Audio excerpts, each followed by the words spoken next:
was it, last Wednesday? It was last week, yeah. My boyfriend was trying to find it, or find it, but we didn't find it after I talked about it. There'll probably be another one coming up soon. It was in March. Yeah. It was like March landing, what are you So talking I about? honestly forgot about it until I saw the pictures and I was like, oh, they did it. Really? Like, you were pushing pictures with them? Like, Yeah, it has a big following. They're all over my TikTok now. Very funny. Okay, I got off topic. Testing of donor blood. So this is the testing that they do. This is why blood that's donated for free costs so much money. Yeah, I was wondering. Yeah, so donor tests are divided into two categories. The kind of tests that we've been doing, so ABO, RH, antibody screens, and then the infectious disease screening. That's the expensive I mean, our tests are expensive too, so if you see what the lab is charging insurance for your having screening, I mean, it's all expensive because the insurance company exists, that's why. So the required test, you're just gonna have to get familiar with what they require. There's another chart on that in your purple and yellow book that makes it easy to remember. So they test for the red cell antigens, so remember that's the ABO and D typing. That's what you're testing on the antigens or on the red cells. Clinically significant antibodies, they do that for the antibody screen. Hepatitis, so they do B, C, I mean, you can kind of say D also, because you can only have hepatitis D if you have B, right? So that kind of covers that also. HIV 1 and 2. HTLV 1 and 2. What's HTLV stand for? Do y'all remember? Human T lymphotrophic virus. We talked about it in hematology. And so that's one of the ones that it can cause is it on there? Yeah, it's. Where is it? Right at the end, HTLV, human T cell. Yes, so that can cause T-cell leukemia. I read in your textbook something about a type of hairy cell leukemia being related to this virus, and some big, large cell, some kind of leukemia or lymphoma. So it's a virus that they know can cause cancer. So they screen for that. West Nile virus is something they've added since I started working in the blood bank. When the Zika virus went crazy, they started doing some testing on that blood, because remember, it caused microcephaly, and so they started testing blood for that, but I don't think they're doing that anymore. Trypanosoma cruzi, which causes Chagas disease. And, is that it? That might be it. Was Zika virus like scary, or was it blown out of proportion? I mean, it is scary if it was here. It was mostly in Okay, because I just don't remember anything about it. Like, so I think it started in Brazil, right? Brazil is what I remember. But there were some cases here. And the main concern was it causing microcephaly. That was scary. I want y'all to read about that human T-cell lymphotrophic virus on page 342 in your textbook.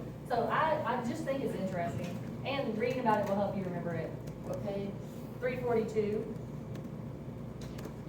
So the immunohematologic test, that's what we do. So the ABO and D testing, they do a forward and a reverse, and if they test as Rh negative, they do a weak D, just to make sure they're not exposing recipients to any weak D antigens. And the antibody screen, so remember, we can only use single donor cells in a transfusion service, which is what we've been using, the screening cells, but they can use pooled cells in a donor center. If significant antibodies are present, they can't use the plasma or the platelets. Red cells can be used, but the antibody interpretation should be on the label. I never saw a unit of red cells that said this patient had an antibody to, I don't know, big E. So maybe we just didn't, they didn't send us that kind of stuff. Syphilis testing. So syphilis is caused by Treponema pallidum. they screen with the RPR, and the screening test detects the reagin in the serum. And then the hemagglutination test for T. pallidum uses fixed chicken red blood cells. Who did that? They'll react with the patient's antibodies. If the screen is positive, you remember this test is not super specific, and so they'll do a confirmatory test that tests if the antibody, the RPR or the hemagglutination test is positive. So you'll see this test ordered. It's called the FTA, is what we called it. So the fluorescent treponemal antibody absorption test.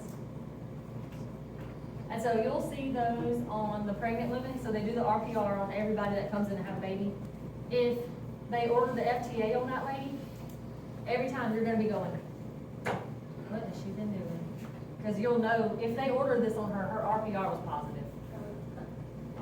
So you'll be looking for her blood. It's usually a send out test. And so you'll go pull the tube they did her RPR on and get it ready to send out. I mean, we're human. I know you're gonna be thinking. So these methodologies that they use for the infectious disease test, all this is a review from chemistry, so you can go back and look at it if you're feeling funky. I know. Yep. So some of the tests are done with this nucleic acid testing, and the benefit of this test is that it can detect very low numbers of viral copies before the antibodies appear. And so that's good if you're donating blood, right? You want to know if they have it, even if they just were exposed. So if there's any chance of you picking it up, this is a very good test to do it. They use this a lot. So they use it for HIV, hepatitis C, West Nile, and hepatitis B.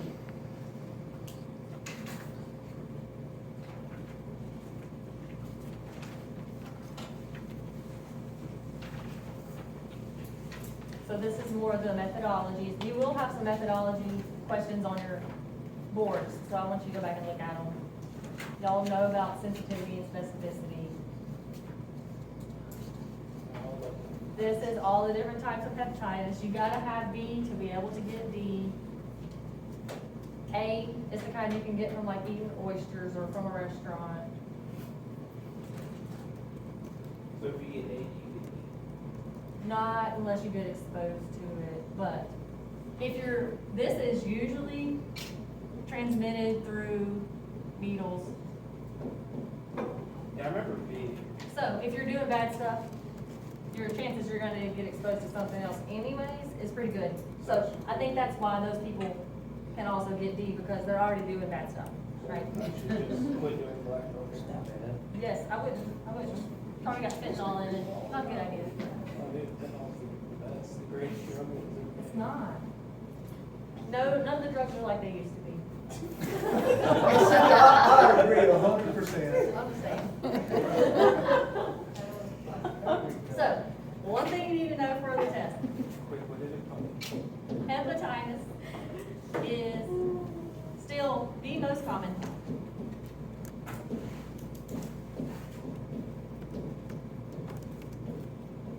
Transfusion transmitted infection.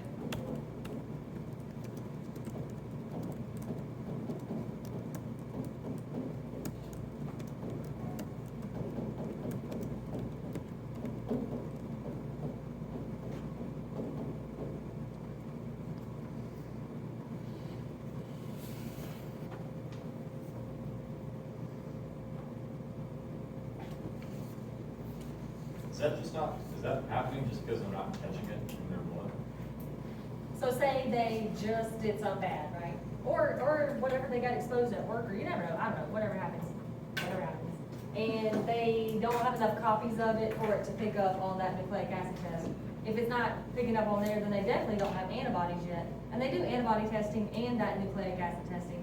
So if it doesn't show up, I mean, that's why that donor questionnaire is so important, and why they can't pay you like they do at the plasma center to donate. Because if I was using needles and I needed money for some more drugs, and I knew I could get paid to donate blood, and all I had to do was just sit there, and obviously I wasn't scared of needles, right? And I would definitely be going to the donor center, getting me some money. as many times as I could. So, they can't, that's why they can't pay you to donate blood. Nobody can, get paid for it, Yep, they don't use that for patient use though. So, what they do with it, I don't know, I really don't know. I don't know. It's detoxified, hopefully can take them back into the facilities. I don't know what they do. Okay, so human retrovirus. Oh, the other thing you do, hepatitis B is mostly transmitted through IV drug use. Oh, you put the needles. Yeah, IV drug use, needles, whatever. I forgot that. It might be a test question. IV drug use is how hepatitis B is transmitted the most. Might be unique. It says it is the most common mode of transmission, IV drug use. And so most of us are, having vaccines, right? What vaccine? Hepatitis B. Yeah, I mean, We needed Stay to with have us. that. we had to have that one. Yeah. Oh, okay, so you don't have to. I highly recommend it. So it's one of the main ones that you can prevent liver cancer. I mean, if you get hepatitis, your chances of getting liver cancer. For the tracks, you had to have it. Yeah. Well, I think you can, Is that the one thing to get pretty good ones? I think you can like a Yeah, you get that one, you go what's to it the called? middle school. Do a deferral or whatever it's called. So if So you're telling me I'm if they just being- deferred every shot? I don't know if you can for school. I know if you like went straight to the hospital to work Yeah, off the it's street, I think insane. you can through the hospital People say you don't nowadays wanna get way it more or whatever. vaccines than when we got So the had baby, as a kid. they're born, I know they get shots. That's what I asked my doctor. I said, why?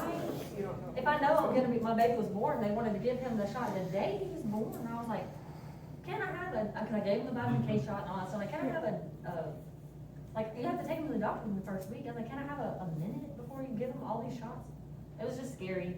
And, you can say no. I did say no. But at his first week appointment, I did get them to give it to him. And I asked him, I was like, why do they want to give that the day he's born?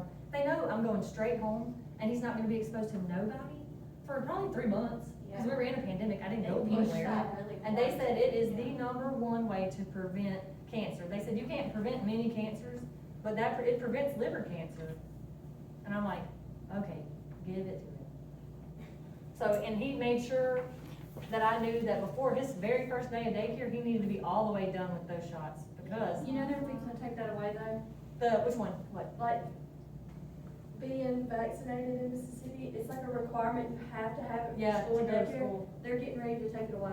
So that's, I think that it's Hell kinda yeah. scary. They're big, they're like, so the daycare, well, I don't work there anymore, but I just quit there, but like, your kid has to be vaccinated or they cannot come to daycare, but they're like in the process Yeah, of no, taking I that away. couldn't know. But we're like there's only like a few states that still require vaccines, we're one of them, but. So I we're think fixing they to- give them too many at one time. I wanted to spread them out. Mhm. Right. Well, they combine a lot of them now. They do, I don't think that they should. It's not up to me, but, yeah, I don't know. I think they give them too many at one Yeah, time. because when I'm. That's just my opinion. Yeah. And I did give them all of my kids, even the flu shot. One day, because I didn't get it fed when I was living in. I haven't had a flu shot since I was like 12. After I had that I seventh do- grade booster or I something do like get that. the flu shot. I don't care. You should have gotten a flu shot last year. I've never gotten it. Nope. I've never gotten a flu shot. Ever in my life. I just get it, because I'm scared, after working with that pharmacist that got the heart problem, I'm like, The 1 year I didn't get a flu I shot, did. and I got the flu. See, my family's really. No, the 1 year I got the flu And I shot. bet the 1 year that I was getting the flu shot, I was getting it. Half everybody, half the Broadway got the flu, the other half had COVID. I think it's. My family's real sensitive.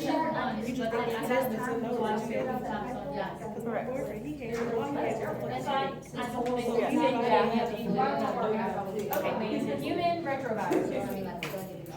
So a retrovirus contains reverse transcriptase, which allows the virus to convert to RNA to DNA, and then that allows it to get into the cell. So 3 subfamilies exist: this lentivirus, which is HIV 1 and 2, the oncornovirus, which is the human T-cell lymphotrophic virus, types 1 and 2. I didn't even know 5 existed. You don't really have to know that, but I didn't even know 5 existed until I was reading about it. They test for 1 and 2, I think, only in the blood. And then the spumavirus, if it's doesn't cause human disease, I don't know why we gotta talk about it, but, That's like, we got enough to talk about already. for like the chimpanzees. I don't know. So HIV 1 and 2 is what causes AIDS. It infects the CD4 positive T lymphocytes, so the helper T cells. Donor testing requires antibodies to HIV 1 and 2, and the HIV nucleic acid testing. HIV 1. nucleic acid. HTLV types 1 and 2 is associated with adult T cell leukemia. HTLV2, oh, there it is. It's associated with large granular lymphocyte leukemia. And there's something, one of them has something to do with hairy cell leukemia too, is what I read.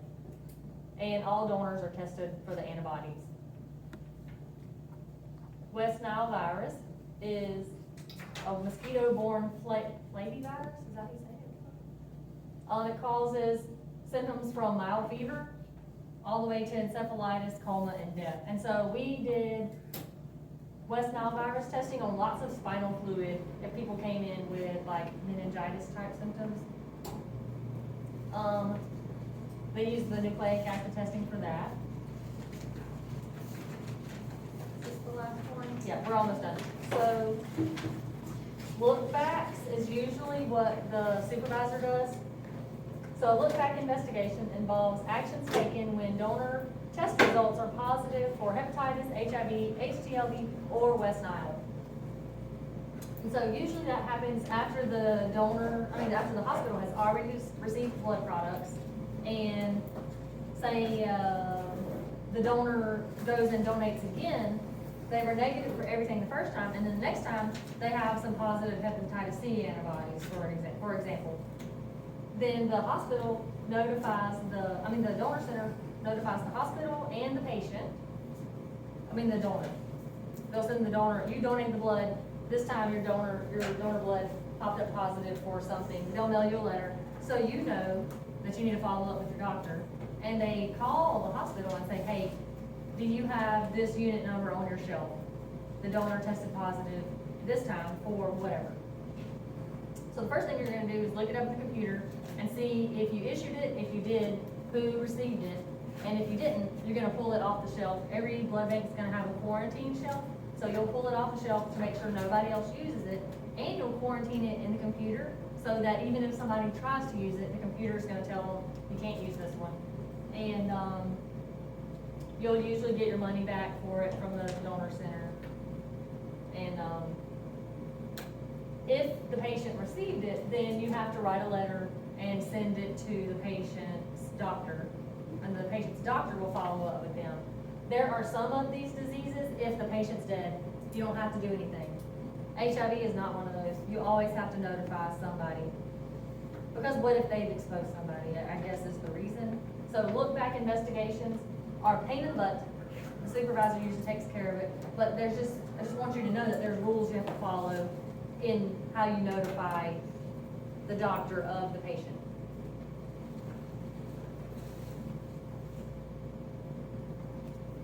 And so if it, say, I never saw one for HIV, but if it was, then they would get you to just throw that one away, and you would fill out this paper to get your money back.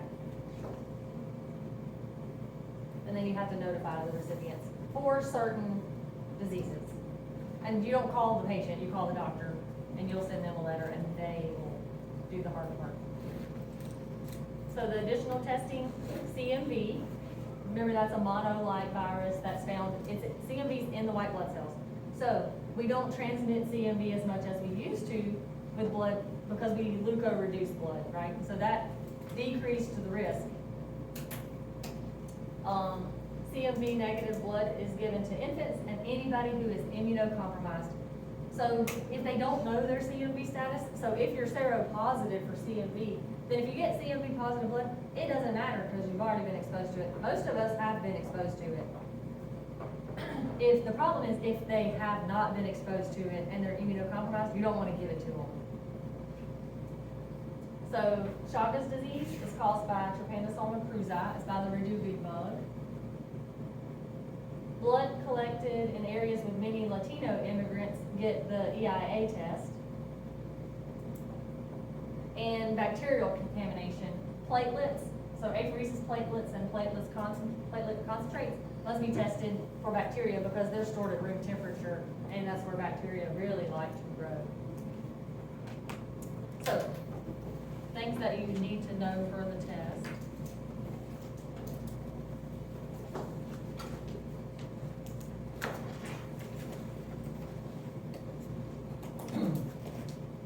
Platelets are the only blood product that are tested for bacterial contamination after storage. So they're held for bacterial testing for an extra couple days. That's why they cost so much money. So since I started working in the lab, platelets have gone up a couple $100 per unit because of all this extra bacterial testing. Can you put that one? Yeah. Yeah, so platelets are the only blood product.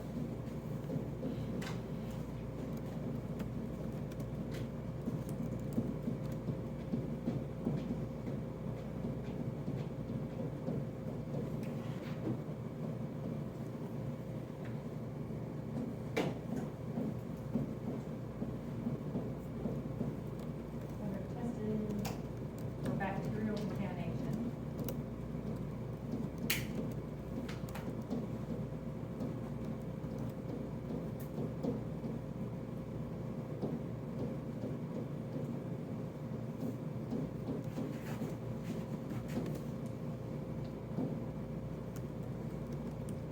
Oh, they're supposed to say platelets.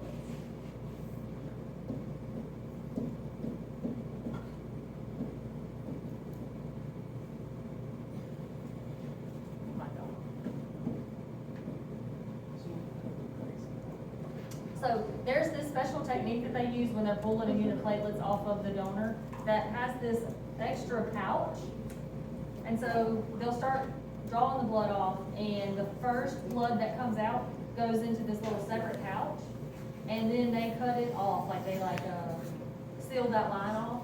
And then they draw the rest of the platelets off into this clean bag. So I guess they're hoping that if there's any bacteria on the skin or that gets in the bag at first, that it'll be pulled off at first, and then the rest of the blood will be as clean as possible.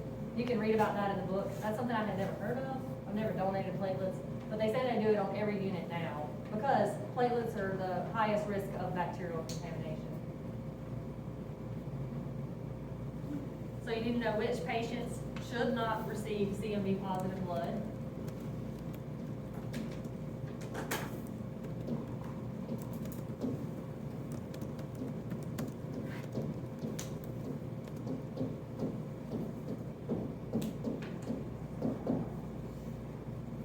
So premature infants,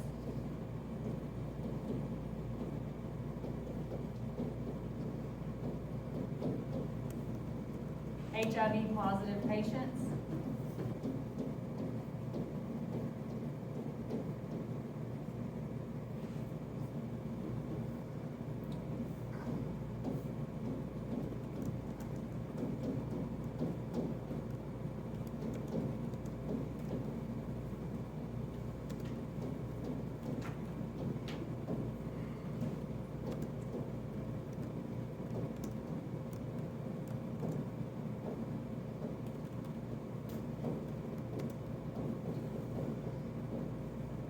and unborn infants or pregnant women who are seronegative. So they wouldn't use it for exchange transfusions or to give a pregnant woman if she seronegative. So if she doesn't have any antibodies to CMV, so it looks like that she has not been exposed to it, then you don't want to give it to her.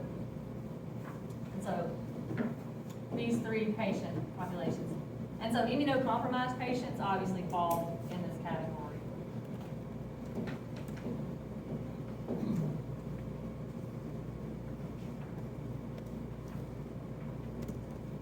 So we already talked about this one, like how can you prevent or reduce CMV infection from blood transfusions? Using leukoreduced blood.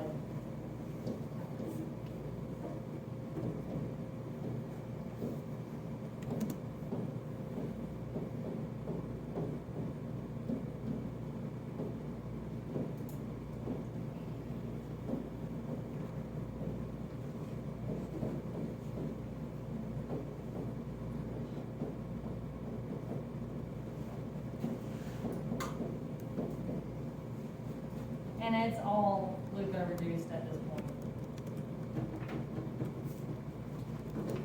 So that one is under the use. Technically, yeah, we're talking about CMV. And the last thing that you need to know for the test is which diseases cause which.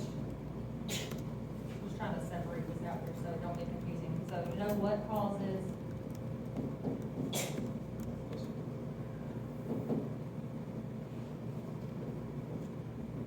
What causes CMV? Remember what it's called? Yes, cytomegalovirus, and it's all one word.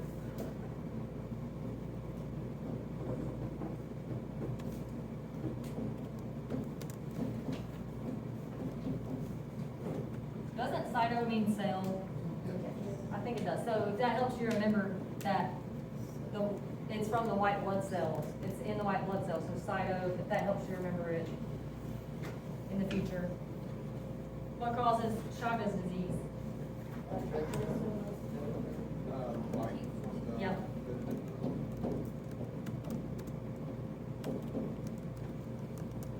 What causes syphilis? Yeah.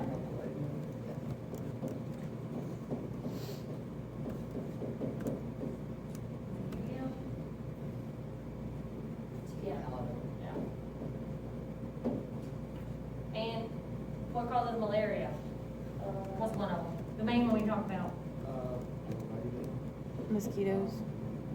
Your book mentioned Plasmodium vivax.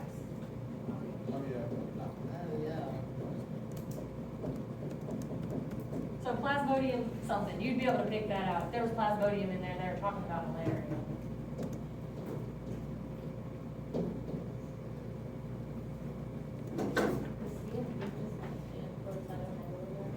Yeah. But in case they write the word out, just remember that is what that is. Don't, in case they write it either way, make sure you know what it means. You have a question? No?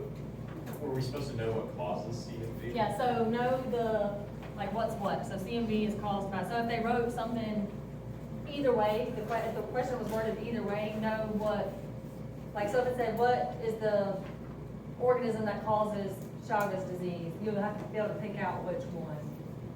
I don't say okay. it was a list like this. Okay, No, okay. no, I no. misunderstood, those were just all CMVs, No, right? No. so CMV causes cytomegalovirus, But Chagas CMV is Oh, wait, caused. CMV isn't just the acronym for cytomegalovirus? It is. That's, I just want you to be able to recognize, like, if it says just this word, know that CMV, that's what CMV is. Okay. all the other ones are what cause. Yeah, so, There's no yeah, so, CMV equals cytomegalovirus. yeah, that's Okay, right. okay. Sorry for the confusion.